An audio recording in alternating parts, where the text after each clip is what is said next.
नमस्कार दोस्तों, स्वागत है आप सबका अपने YouTube channel Gurukul success academy में।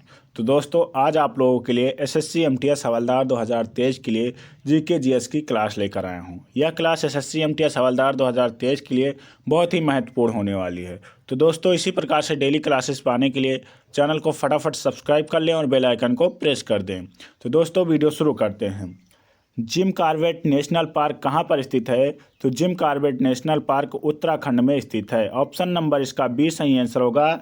कहाँ पर? उत्तराखंड में स्थित है। आगे बढ़ते और अगला प्रश्न देखते हैं। अगला प्रश्न है, सविनय अवज्ञा आंदोलन के समय भारत का गवर्नर जनरल कौन था? तो सविनय अवज्ञा आंदोलन के समय भारत का गवर्नर जनरल लॉर्ड इरविन था। ऑप्शन नंबर इसका सी सही आंसर होगा। कौन था? लॉर्ड इरविन था। आगे बढ़ते और अगला प्रश्न देखते हैं। अगला प्रश्न है, सती प्रथा किसके द्वारा समाप्त किया गया था? तो सती प्रथा जो है किसके द्वारा समाप्त किया गया था?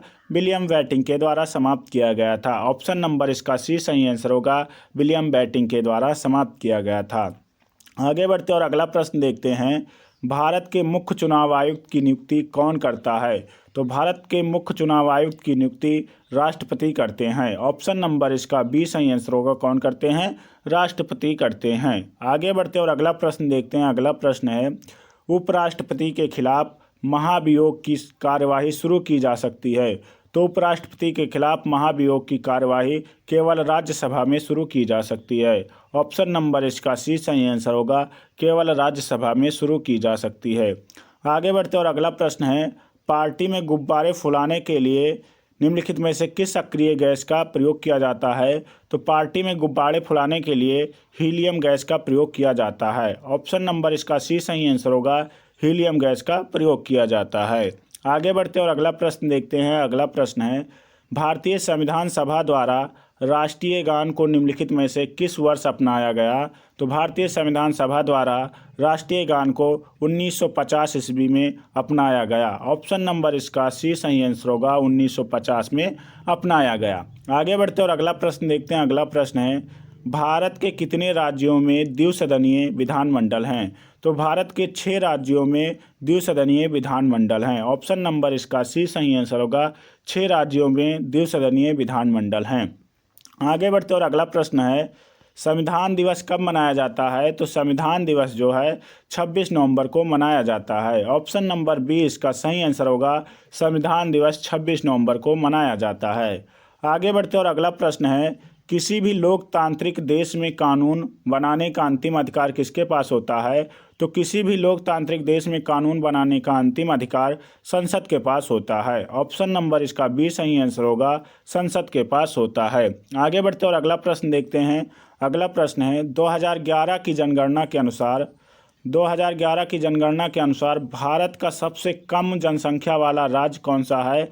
तो सिक्किम है। ऑप्शन नंबर इसका बी सही आंसर होगा। सबसे कम जनसंख्या वाला राज्य सिक्किम है। आगे बढ़ते और अगला प्रश्न देखते हैं। अगला प्रश्न है, अणुव्रत शब्द किस धर्म से जुड़ा हुआ है? तो अणुव्रत शब्द जो है वो किस धर्म से जुड़ा हुआ है? तो जैन धर्म से जुड़ा हुआ है। ऑप्शन नंबर इसका ए सही आंसर होगा। जैन धर्म से जुड़ा हुआ है। आगे बढ़ते और अगला प्रश्न देखते हैं।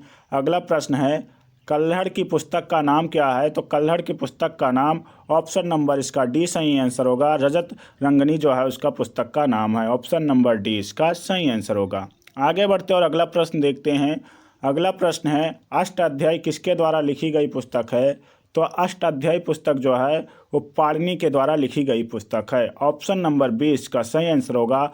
अष्टाध्यायी के लेखक पाणिनि हैं। आगे बढ़ते और अगला प्रश्न देखते हैं। अगला प्रश्न है, हर्षचरित किसके द्वारा लिखी गई थी? तो हर्षचरित जो है वो बाणभट्ट के द्वारा लिखी गई थी। ऑप्शन नंबर इसका ए सही आंसर होगा।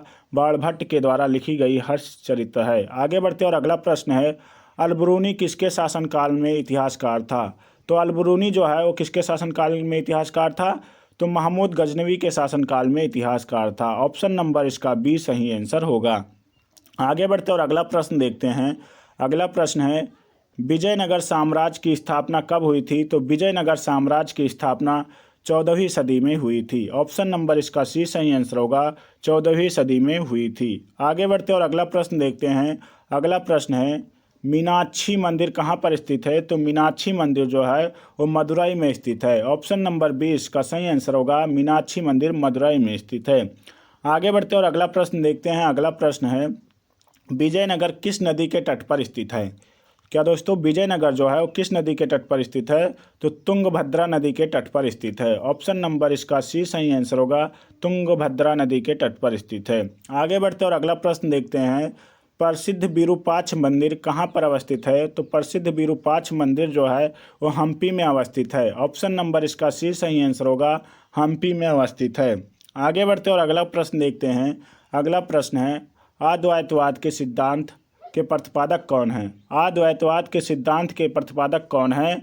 तो शंकराचार्य हैं। ऑप्शन नंबर इसका बी सही आंसर होगा, शंकराचार्य हैं। आगे बढ़ते और अगला प्रश्न देखते हैं।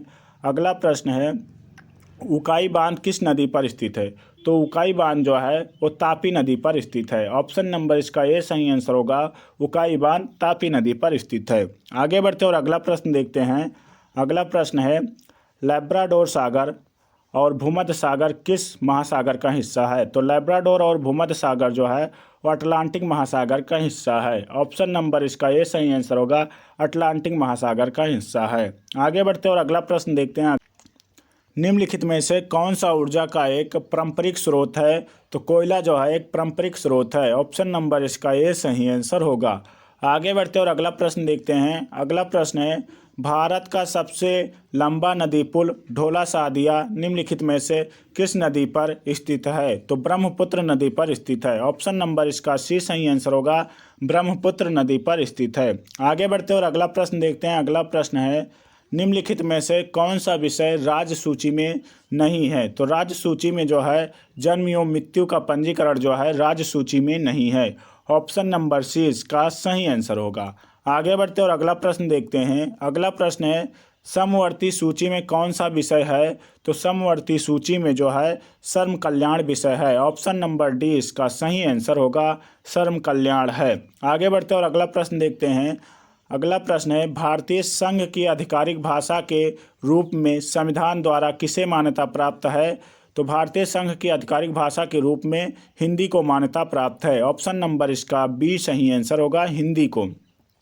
आगे बढ़ते और अगला प्रश्न देखते हैं। अगला प्रश्न है, वसा के प्रत्येक ग्राम मोल से कितनी ऊर्जा निकलती है? तो वसा के प्रत्येक ग्राम मोल से 9.3 किलो कैलोरी ऊर्जा जो है निकलती है। ऑप्शन नंबर इसका सी सही आंसर होगा, 9.3 किलो कैलोरी ऊर्जा जो है निकलती है। आगे बढ़ते और अगला प्रश्न देखते हैं। अगला प्रश्न है, अंतरिक्ष में कुल कितने तारामंडल हैं? तो अंतरिक्ष में 89 तारामंडल हैं। ऑप्शन नंबर इसका सी सही आंसर होगा, अंतरिक्ष में 89 तारामंडल हैं। आगे बढ़ते और अगला प्रश्न है, नॉर्वे में अर्धरात्रि के समय सूर्य कब दिखाई देता है? तो नॉर्वे में अर्धरात्रि के समय सूर्य जो है 21 जून में दिखाई देता है। ऑप्शन नंबर इसका सी सही आंसर होगा, 21 जून को दिखाई देता है।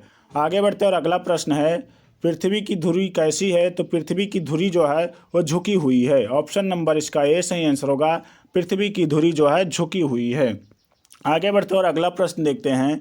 अगला प्रश्न है, पृथ्वी की अपनी कक्षा में गति कैसी है? तो पृथ्वी की अपनी कक्षा में गति जो है पश्चिम से पूर्व है। ऑप्शन नंबर इसका ए सही आंसर होगा, पश्चिम से पूर्व है। आगे बढ़ते और अगला प्रश्न देखते हैं।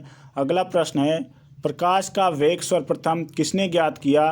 तो प्रकाश का वेग सर्वप्रथम रोमर ने ज्ञात किया। ऑप्शन नंबर सी इसका सही आंसर होगा, रोमर ने ज्ञात किया। आगे बढ़ते और अगला प्रश्न है, प्रकाश तरंग किस प्रकार की तरंग है? दोस्तों यहाँ पर गलत लिखा है, प्रकाश तरंग किस प्रकार की तरंग है? तो प्रकाश तरंग जो है अनुप्रास्थ तरंग है। ऑप्शन नंबर इसका बी सही आंसर होगा, ऑप्शन नंबर बी। आगे बढ़ते और अगला प्रश्न देखते हैं।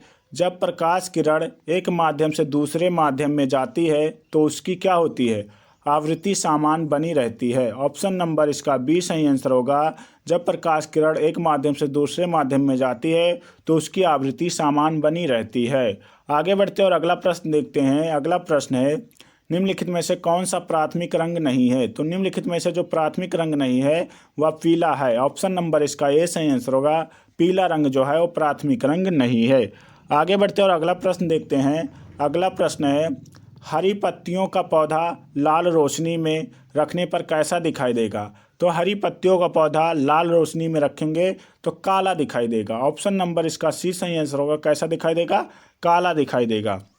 आगे बढ़ते और अगला प्रश्न देखते हैं। अगला प्रश्न है, फैराडे का नियम किससे संबंधित है? तो फैराडे का नियम जो है वो विद्युत अपघटन से संबंधित है। ऑप्शन नंबर इसका ए सही आंसर होगा, विद्युत अपघटन से संबंधित है। आगे बढ़ते और अगला प्रश्न देखते हैं।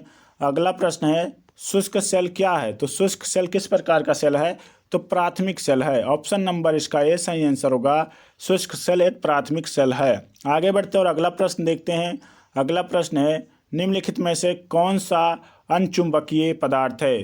तो अनचुंबकीय पदार्थ कौन सा है? तो ऑक्सीजन है। ऑप्शन नंबर इसका सी सही आंसर होगा, ऑक्सीजन जो है अनचुंबकीय पदार्थ है। आगे बढ़ते और अगला प्रश्न देखते हैं। अगला प्रश्न है निम्नलिखित में से कौन सा अस्थायी कण है? तो अस्थायी कण जो है वो न्यूट्रॉन है। ऑप्शन नंबर सी इसका सही आंसर होगा, न्यूट्रॉन है। आगे बढ़ते और अगला प्रश्न देखते हैं। अगला प्रश्न है न्यूट्रॉन की खोज किसने की थी? तो न्यूट्रॉन की खोज जो है चैडविक ने की थी। ऑप्शन नंबर सी इसका सही आंसर होगा, न्यूट्रॉन की खोज किसने की थी? चैडविक ने की थी। और इलेक्ट्रॉन की खोज किसने की थी? तो जे थॉमसन ने की थी। और प्रोटॉन की खोज किसने की थी? तो रदरफोर्ड ने की थी। आगे बढ़ते और अगला प्रश्न देखते हैं। अगला प्रश्न है परमाणु में प्रोटॉन कहाँ रहते हैं? तो परमाणु में प्रोटॉन जो है नाभिक के भीतर रहते हैं। ऑप्शन नंबर इसका ए सही आंसर होगा, नाभिक के भीतर प्रोटॉन रहते हैं। आगे बढ़ते और अगला प्रश्न है निम्नलिखित में से किस परमाणु के नाभिक में न्यूट्रॉन नहीं होता है? तो हाइड्रोजन के परमाणु के नाभिक में न्यूट्रॉन नहीं होता है। ऑप्शन नंबर इसका बी सही आंसर होगा। आगे बढ़ते और अगला प्रश्न देखते हैं। अगला प्रश्न है क्षारीय घोल का पीएच मान कितना होता है? तो क्षारीय घोल का पीएच मान जो होता है वो 7 से अधिक होता है। ऑप्शन नंबर इसका बी सही आंसर होगा, 7 से अधिक होता है। आगे बढ़ते और अगला प्रश्न देखते हैं। अगला प्रश्न है सभी लवण होते हैं। सभी लवण कैसे होते हैं?